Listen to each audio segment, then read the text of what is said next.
श्री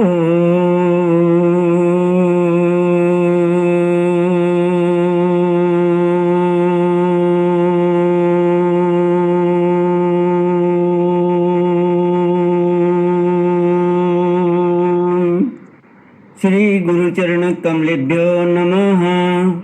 श्री गणेशाय नमः। श्री सरस्वत्यै नमः। श्री विष्णवे नमः। श्री कृष्ण गोविंद हरे। Low battery, please charge. Narayan Vasudev. Shri Krishna Govind हरे मुरारे। हे नाथ नारायण वासुदेव। हे नाथ नारायण वासुदेव। हे नाथ नारायण वासुदेव। हे नाथ नारायण वासुदेव। श्री कृष्ण गोविंद हरे मुरारे। हे नाथ नारायण वासुदेव। ओम नमो भगवते वासुदेवाय। ओम नमो भगवते वासुदेवाय। ओम नमो भगवते वासुदेवाय। ओम नमो भगवते वासुदेवाय। ओम नमो भगवते वासुदेवाय। ओम नमो भगवते वासुदेवाय। कृष्णाय वासुदेवाय हरये परमात्मने प्रणत क्लेशनाशाय गोविंदाय नमो नमः। कृष्णाय वासुदेवाय देवकी नंदनाय च नंदगोप कुमाराय गोविंदाय नमो नमः। सच्चिदानंद रूपाय विश्वोत्पत्त्यादिहेतवे तापत्रय विनाशाय श्री कृष्णाय वयं नमः।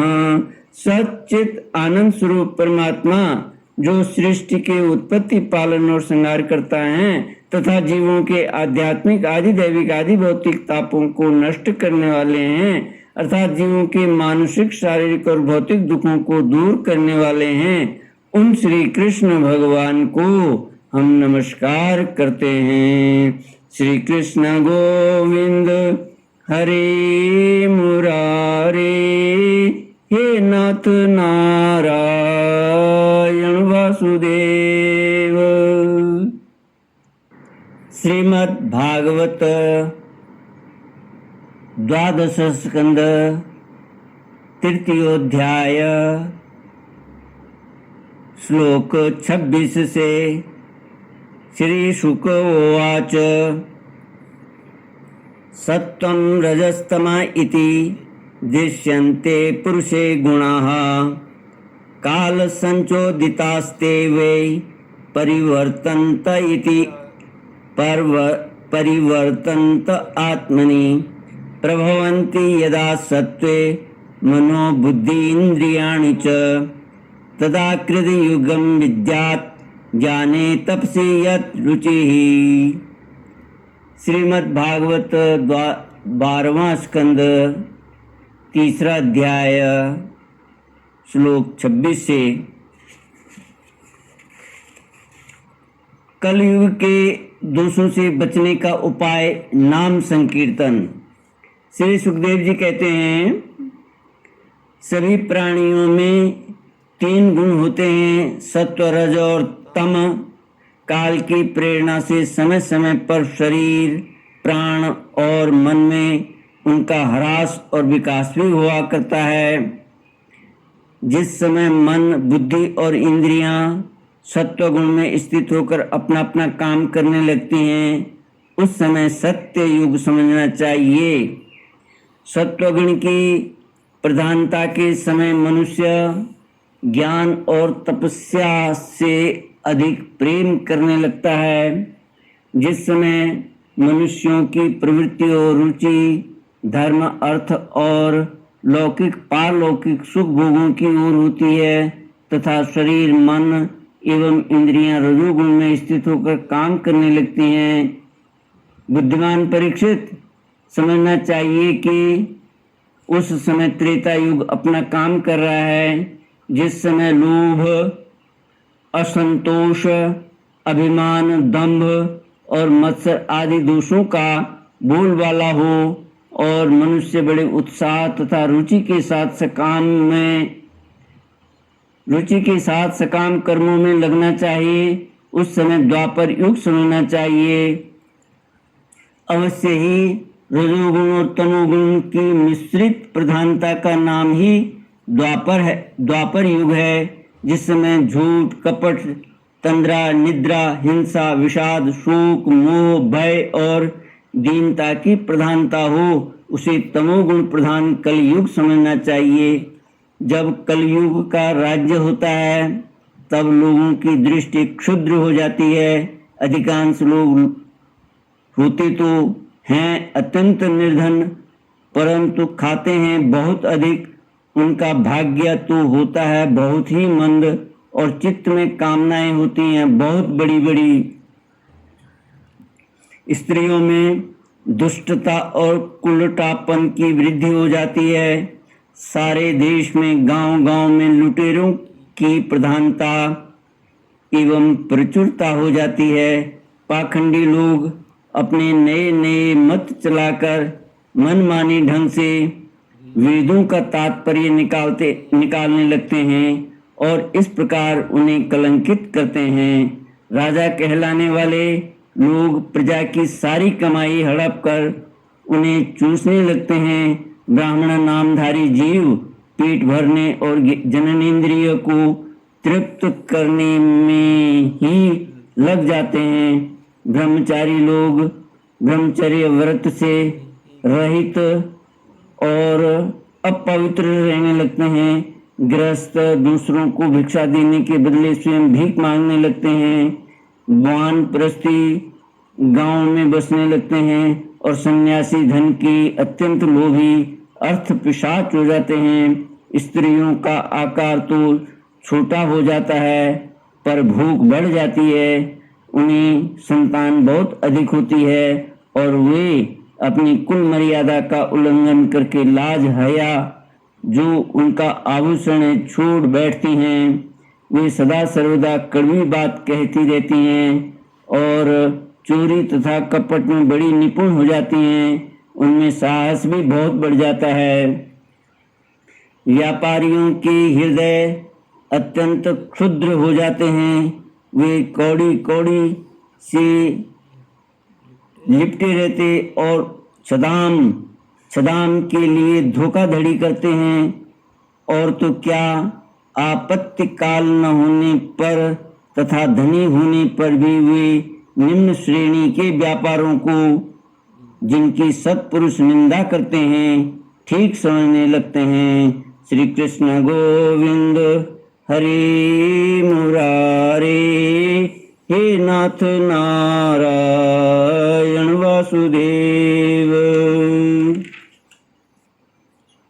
स्वामी चाहे सर्वश्रेष्ठ ही क्यों न हो, जब सेवक लोग देखते हैं कि इसके पास धन दौलत नहीं रही तब उसे छोड़कर भाग जाते हैं। सेवक चाहे जितना ही पुराना क्यों न हो, परंतु जब वह किसी विपत्ति में पड़ जाता है तब स्वामी उसे छोड़ देते हैं। और तो क्या जब गौएं बकेन हो जाती हैं, दूध देना बंद कर देती हैं, तब लोग उनका भी परित्याग कर देते हैं।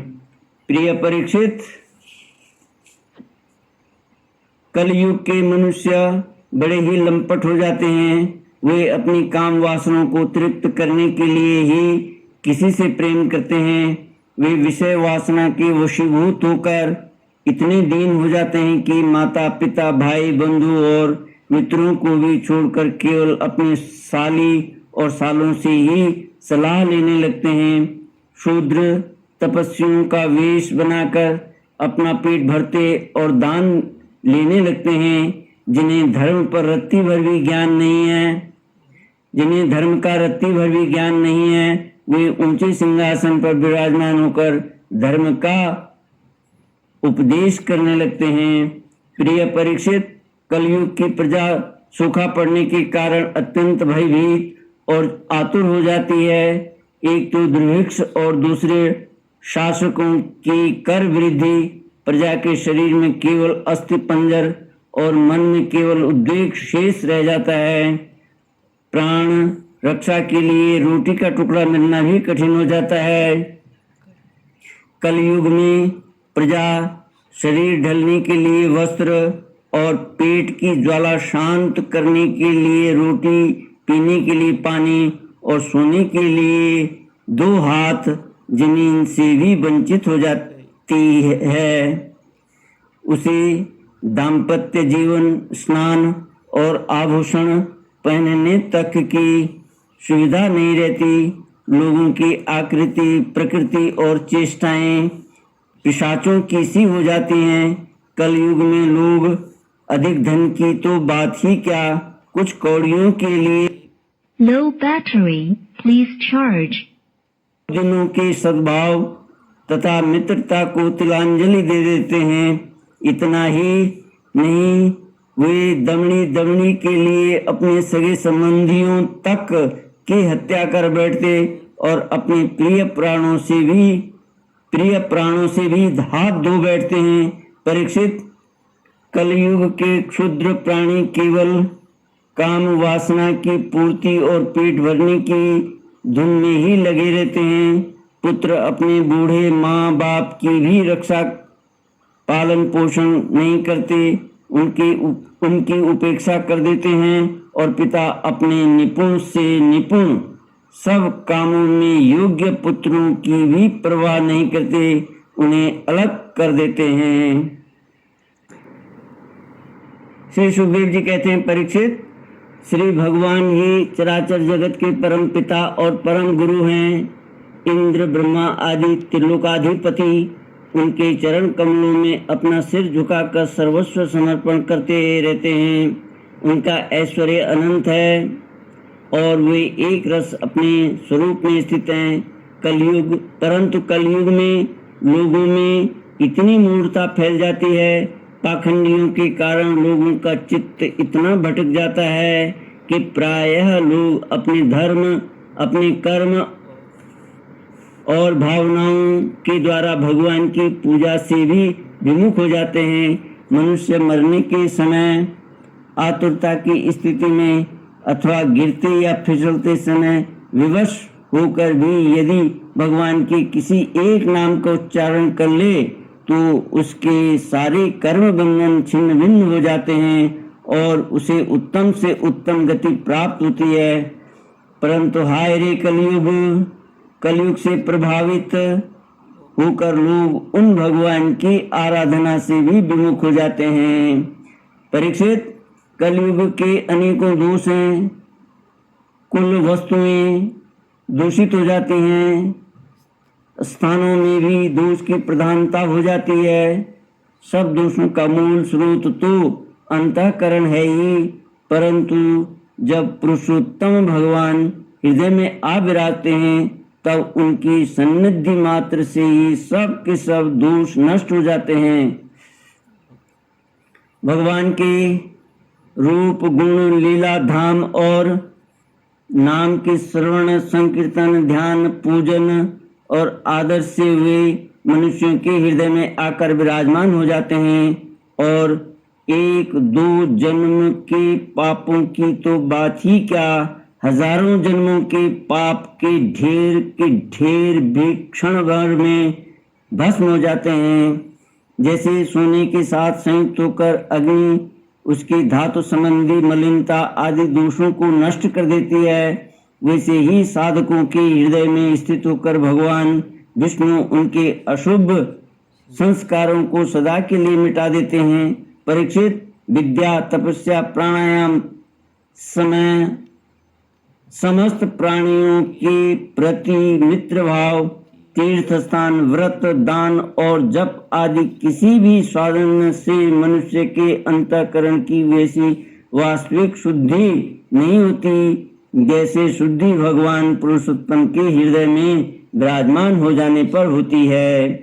परीक्षित, अब तुम्हारी मृत्यु का समय निकट आ गया है। अब सावधान हो जाओ, पूरी शक्ति से और अंतःकरण की सारी वृत्तियों से भगवान श्री कृष्ण को अपने हृदय सिंहासन पर बैठा लो। ऐसा करने से अवश्य ही तुम्हें परम गति की प्राप्ति होगी। जो लोग मृत्यु के निकट पहुंच रहे हैं उन्हें सब प्रकार से परम ऐश्वर्यशाली भगवान का ही ध्यान करना चाहिए। सारे प्यारे परीक्षित, सबके परम आश्रय और सर्वात्मा भगवान अपना ध्यान करने वालों को अपने स्वरूप में लीन कर लेते हैं, उसे अपना स्वरूप बना देते हैं। परीक्षित, यूं तो कलयुग दोषों का खजाना है, परंतु इसमें एक बहुत बड़ा गुण है। वह गुण यही है कि कलयुग में केवल भगवान श्री कृष्ण का संकीर्तन करने मात्र से ही सारी आसक्तियां छूट जाती हैं और परमात्मा प्राप्ति हो जाती है। परमात्मा की प्राप्ति हो जाती है। सत्ययुग में भगवान का ध्यान करने से, त्रेता में बड़े बड़े यज्ञों के द्वारा उनकी आराधना करने से और द्वापर में विधि पूर्वक उनकी पूजा सेवा से जो फल मिलता है वह कलयुग में केवल भगवान नाम का संकीर्तन करने से ही प्राप्त हो जाता है। श्री कृष्ण गोविंद हरे मुरारे, हे नाथ नारायण वासुदेव। इति श्रीमद्भागवते महापुराणे पारमहंस्यां संहितायां द्वादश स्कंदे तृतीयोऽध्यायः। ओम पूर्णमद पूर्णमिदं पूर्णात् पूर्णमुदच्यते पूर्णस्य पूर्णमादाय पूर्णमेवावशिष्यते। ओम शांति शांति शांति। हरि